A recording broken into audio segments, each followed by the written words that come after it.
Okay, this is gonna be a fun little way for me to break down a workout that comes from one of the programs that's included in the Ultimate Group Training Manual. I've chosen a workout from program number 4, which is my favorite program of the 4 that I've presented to you guys in the manual. So what I've done is I've chosen a workout that I've got the different components. We've got conditioning placed first as the warm-up.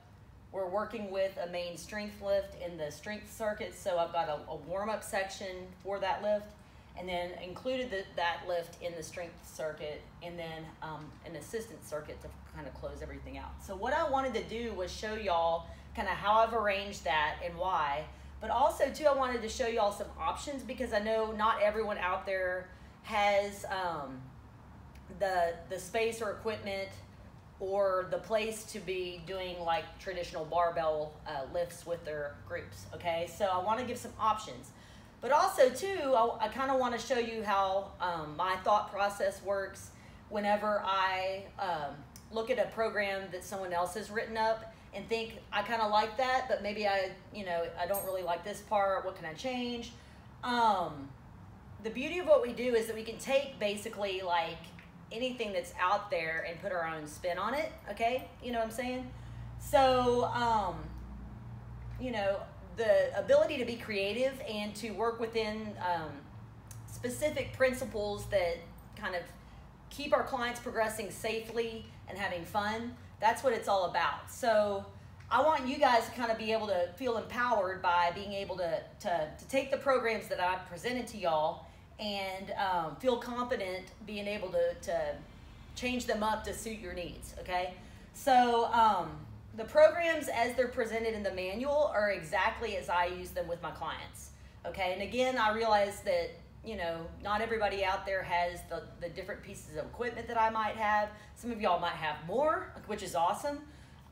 So just knowing kind of how to plug in different exercises based on kind of the framework that we have. That's what's most important. So what I've done is I've chosen a program. So it's workout from Wave 2, Week 8, Wave 2 and Week 8 of the program number 4. It's day 1. So it's overhead press day. So anytime y'all see me writing OHP, that means overhead press. With program number 4, I'm not going to get into an extreme amount of detail because I cover this extensively in the exclusive video content that you get when you purchase the Ultimate Group Training Manual. So I'm not going to give all that information away here. But I basically created a system with this program that I call the 1, 2, 3, 4 format.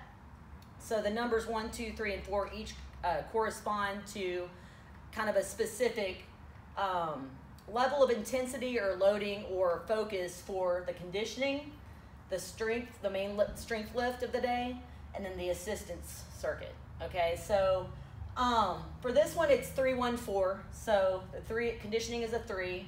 The strength loading for the main strength lift is a 1, so it's super light. And then 4 is the assistance circuit. So, all right, so what we've done here is I have plugged in a 10-minute EMOM for the conditioning, okay? So again, the conditioning in this program is the first component. If anyone has specific like mobility stuff that they need to be working on prior to the workout, what I have my clients do is come in and do that, knock that out in a few minutes prior to us starting our workout as a group, okay? With this program, I kind of got away from us spending a lot of time working on specific things like that. And it was really eye-opening because I feel like there were nothing but improvements overall with this program. So if anyone has specific mobility issues they need to address,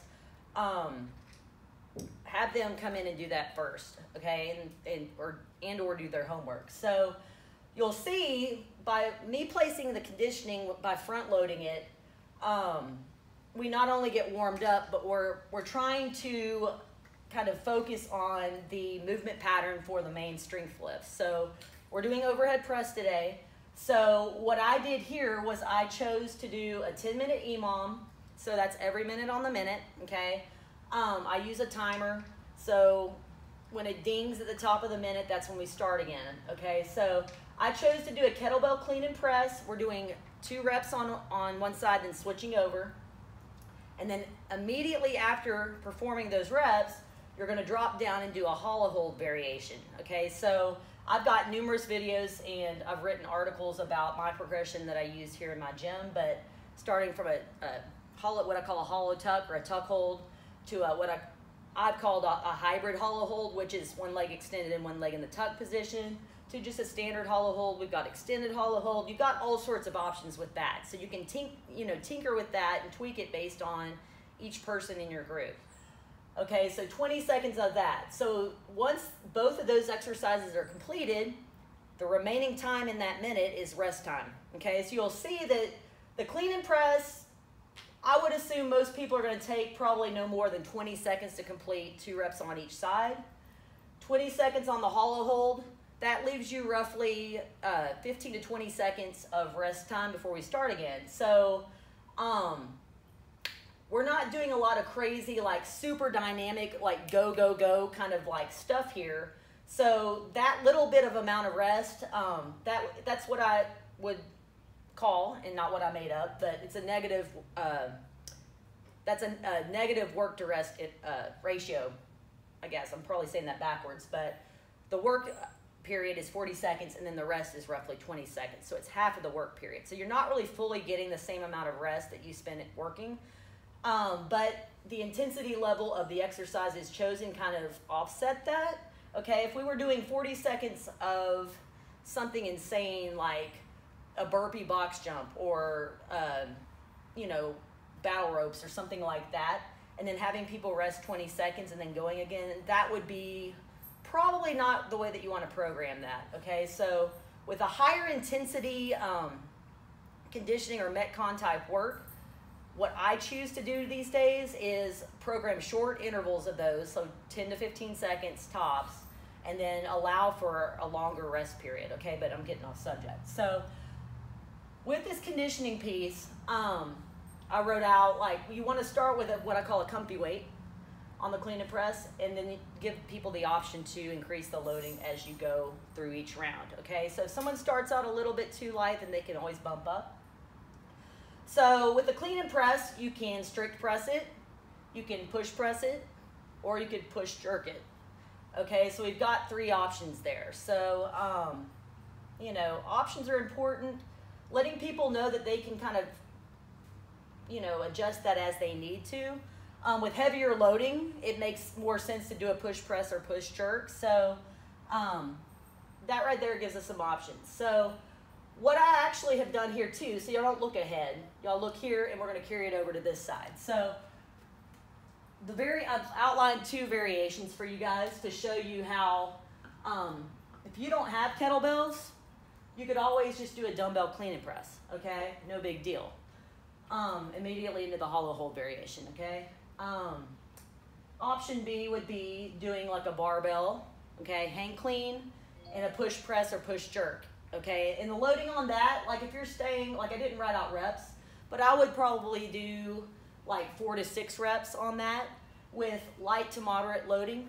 And then, given the ability to, people could always increase the loading over the rounds if they needed to. Of course, if we only have about 20 seconds of rest,